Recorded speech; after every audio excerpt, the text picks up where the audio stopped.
Kita berdoa.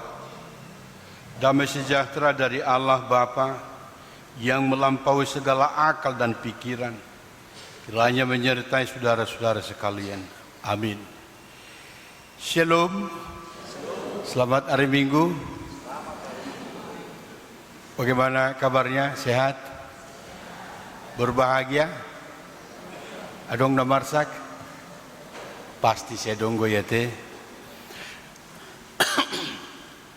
Firman Tuhan yang menyapa kita minggu ini itu tertulis dalam Roma pasal 4 ayat 18 sampai ayat 25. Roma pasal 4 ayat 18 sampai 25. Bisa dibaca secara responsoria?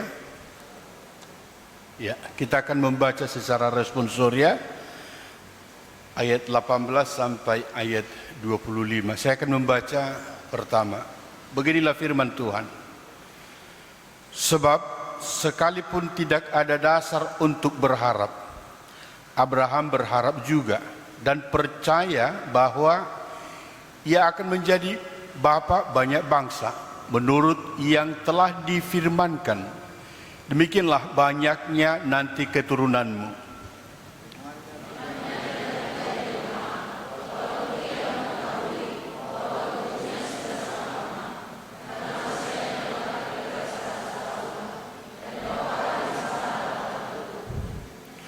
Namun terhadap janji Allah ia tidak bimbang karena ketidakpercayaan. Malah ia diperkuat dalam imannya dan ia memuliakan Allah.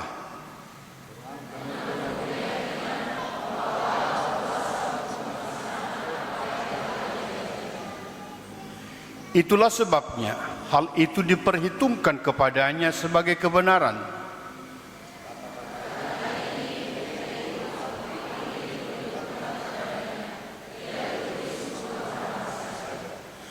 Tetapi ditulis juga untuk kita, sebab kepada kita pun Allah memperhitungkannya, karena kita percaya kepada Dia yang telah membangkitkan Yesus Tuhan kita dari antara orang mati.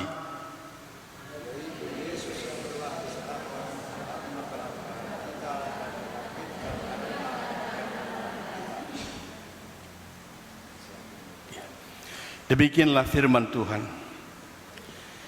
Bapak Ibu saudara-saudara yang dikasihi oleh Yesus Kristus,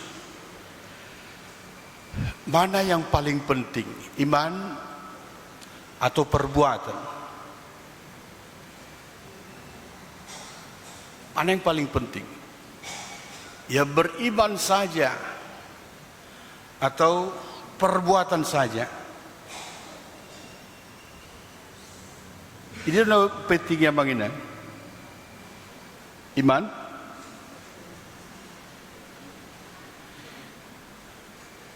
Mana yang paling penting, imankah atau perbuatan? Jangan ragu-ragu menjawab. Harus berani menjawab. Mana yang paling penting? Oke, karena mungkin agak segan menjawabnya, mari kita belajar dulu dari pengalaman Abraham mengenai topik iman ini. Jadi apa yang bisa kita lihat dari perjalanan kehidupan Abraham?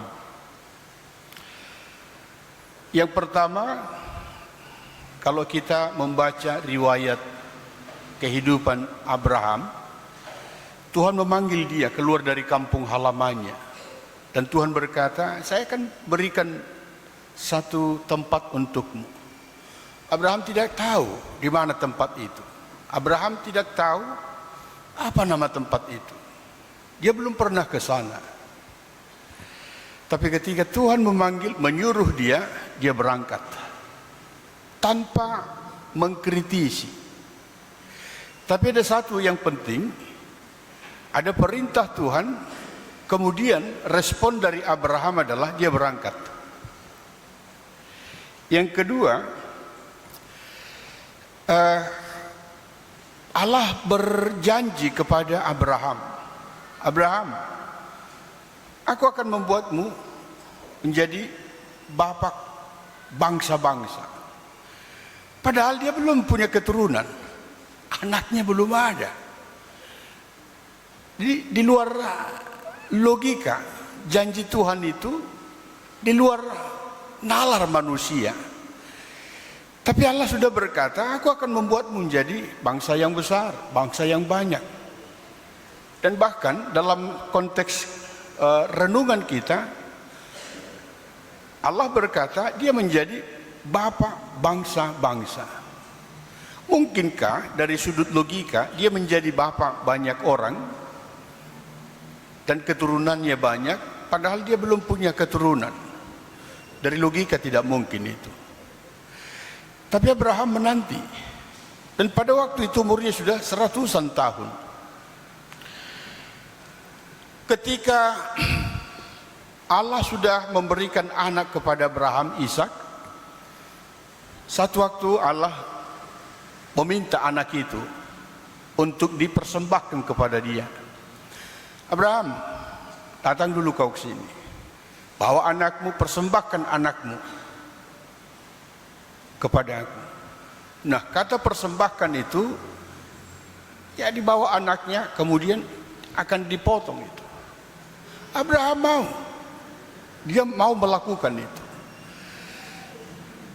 Tapi Tuhan sudah menyediakan satu kambing, satu domba, dan Ishak tidak jadi disembelih, tidak jadi dikorbankan. Amanginang, dari pengalaman perjalanan Abraham itu, antara iman dan perbuatan itu menyatu. Jadi tidak bisa hanya berkata saya punya iman tapi tanpa ada perbuatan.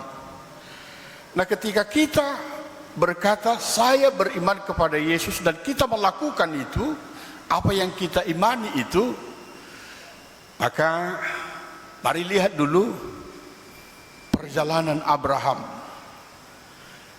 Hal-hal yang luar biasa Tuhan berikan kepada dia. Nah, pelajaran dari situ adalah berimanlah kepada Yesus, berimanlah dengan benar kepada Tuhan, dan imanmu itu harus menjadi perbuatan dalam kehidupanmu. Jadi maluadok sahalak madokon au halak kariste dua porsiado tu Yesus ina, tapi dia tidak pernah memuji Tuhan, dia tidak mau mendengarkan firman Tuhan, dia tidak mau berdoa dan tidak percaya kepada Yesus dan tidak mau tunduk kepada firman Tuhan. Ketika iblis berjumpa dengan Yesus, ketika Yesus dicobai, ya, iblis mengakui, ya, tapi tidak tunduk kepada Yesus. Malahan Yesus mau diatur-atur. Nah, bukan iman yang seperti itu yang mau kita pelajari dari perjalanan hidup Abraham. Untuk itu Yakobus pasal 2 itu lebih menekankan kepada kita tentang iman dan perbuatan. Saya akan baca Yakobus pasal 2. Apa gunanya saudara-saudaraku jika seseorang mengatakan bahwa ia mempunyai iman padahal ia tidak mempunyai perbuatan? Dapatkah iman itu menyelamatkan dia? Jika seorang saudara atau saudari tidak mempunyai pakaian dan kekurangan makanan sehari-hari, dan seorang dari antara kamu berkata, selamat jalan, kenakanlah pakaian hangat dan makanlah sampai kenyang, tetapi ia tidak memberikan kepadanya apa yang perlu bagi tubuhnya, apa gunanya itu? Demikianlah juga halnya dengan iman. Jika iman itu tidak disertai perbuatan, iman itu pada hakikatnya mati. Jadi Abraham dia mengimani perkataan Allah. Dia percaya dan amin. Dan dia melakukan itu. Nah, dari pelajaran pertama ini, jemaat yang dikasihi Tuhan, milikilah iman. Percayalah akan janji Tuhan. Iman itu disertai dengan perbuatan. Nah, itu yang pertama dari khotbah hari ini. Topik minggu kita, Allah memperhitungkan iman sebagai kebenaran. Jadi ketika kita tadi mengucapkan kesaksian iman kita, aku percaya kepada Allah, tapi kita duakan dia, ya, kita menduakan dia, kita membuat lagi ilah-ilah yang lain. Tuhan tidak menginginkan itu. Kalau kita percaya kepada Allah, percaya saja dan perbuat. Aku percaya kepada Yesus Kristus. Jangan ada lagi ilah-ilah yang lain. Menyatulah. Berikan tempat Tuhan dalam hatimu. Aku percaya kepada Roh Kudus. Jangan hanya di mulut itu, tapi ikut juga dalam perbuatan.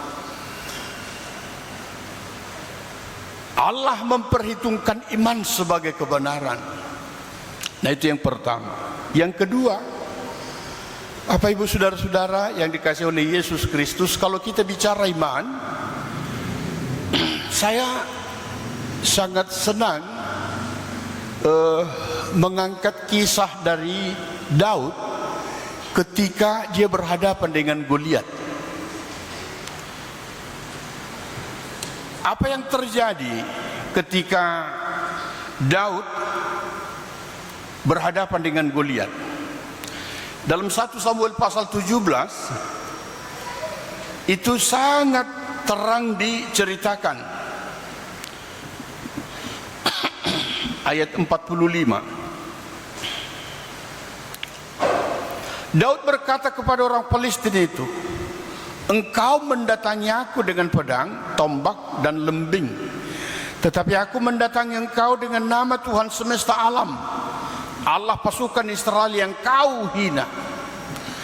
Nah, apa yang mau kita angkat dari kisah Daud dan Goliat ini? Dia berhadapan dengan Goliat yang memakai baju seorang prajurit perang, lengkap dengan pedangnya, bajunya, topinya, itu yang dipakai oleh Goliat. Dan saudara-saudara Daud berkata, geleng doho, pendek doho, dan mungkin kau tu si mangalui. Daun ke laudo tu medan perang, harus maju ke medan perang. Kalau begitu pakailah ini seperti seorang tentara kamu. Dia coba pakai baju tentara pada waktu itu. Dia pakai juga topinya, sepatunya. Tapi dia berkata, ini tidak cocok sama aku. Kemudian dia lepaskan itu. Dia mengambil batu dari sungai. Molo bahasa Batak na abalang mak. Molo di bahasa Indonesia ini mungkin ketapel, ya. Perkataan dari Daud inilah yang menggambarkan iman dia. Engkau mendatangi aku dengan pedang dan tombak dan lembing, tetapi aku mendatangi engkau dengan nama Tuhan semesta alam, Allah segala barisan Israel yang kau tantang itu. Nah, dari iman Daud ini saya mau menseringkan kepada kita pengalaman iman Daud ini. Ketika seseorang mengalami ada persoalan hidup yang besar, Goliat itu menjadi gambaran persoalan yang besar. Ketika kita menghadapi persoalan besar itu, seolah-olah kita sangat kecil, tidak mampu, tidak berdaya. Tapi pakailah iman dari Daud itu, contohlah iman dari Daud itu. Mga sahod buwarni di bata, tapi dengan iman. Hutaluho ko. Dalam perjalanan hidup kita manginan, tidak ada yang lepas dari persoalan. Ada persoalan kecil, tapi ada juga persoalan besar. Ada orang-orang yang mau mengecewakan kita. Ada orang-orang yang mau menghantam kita. Apapun persoalan itu, milikilah iman. Percaya kepada Allah. Allah yang maha kuasa. Tapi jangan unang gijang roham. Tunduklah kepada Dia. Dan katakan, Tuhan, aku tidak mampu. Tapi saya harus berhadapan dengan masalah ini. Hanya mengatasnamakan Tuhan. Holan na mga sahokodo au. Madalani ngulon. Jalanilah hidupmu bersama dengan Tuhan. Orang yang menjalani kehidupan ini dengan iman dan perbuatan, dan dia setia kepada Tuhan, dia akan menjadi pemenang. Khotbah yang minggu yang lewat saya tekankan begini. Kemenangan itu sangat indah bagi orang-orang yang setia kepada Tuhan. Kapan itu kemenangan itu? Waktu Tuhan. Dan waktu Tuhan itulah yang paling terindah kepada kita. Alanya ikonadong kesabaran di nguluan. Ikonadong kesabaran. Unang pitor gotap-gotap hapor syauta. Unang pitor hatok madele. Ida hamuda hutotom di YouTube. Adong memanggali bongkahan-bongkahan butir-butir emas yang ada dari sungai, kemudian itu disaring, diayak, dikumpul-kumpulkan. Itu belum berbentuk cincin. Tapi ketika itu mereka kumpulkan, kemudian diberikan kepada ahli pembuat emas, itu dimasak, dibakar dan lain-lain. Kemudian itu dibentuk menjadi cincin yang indah. Dan cincin yang indah itu diberikan kepada jari seorang pangeran. Tapi sebelum terbentuk menjadi cincin, dia ditempah dulu, dibakar, diatuk, digosok, dihapus-hapus putih. Akhirnya gabe cincin indah, yang sangat indah. Nah, apa yang mau saya sebutkan dari perumpamaan itu? Molo adong sipata persoalan di ngoluta, unang Peter madeli hita. Jangan-jangan Tuhan melatih kita untuk naik ke jenjang yang berikut. Tuhan mempersiapkan kita kepada satu tanggung jawab yang besar. Dengan kesetiaan kepada Tuhan, maka kita akan jelas melihat itu. Cincin yang sudah ditempah itu, yang indah itu, kemungkinan besar itu akan waduh teh disuruh kodogara. Mulu pernikahan songoni baru teh dibain tangan ini diberikan doa do. Apa kok nainda mabutikan pamasuk mabuti jari-jari obuti. Mulu pernikahan dakya jari-jari nyon ilian buti tang masuki tu jari-jari manisnya itu to. Itu Roma putri, itu Roma pangeran, tu jari-jari nai memasuki. Amanginan kita yang hadir di sini, iman dan perbuatan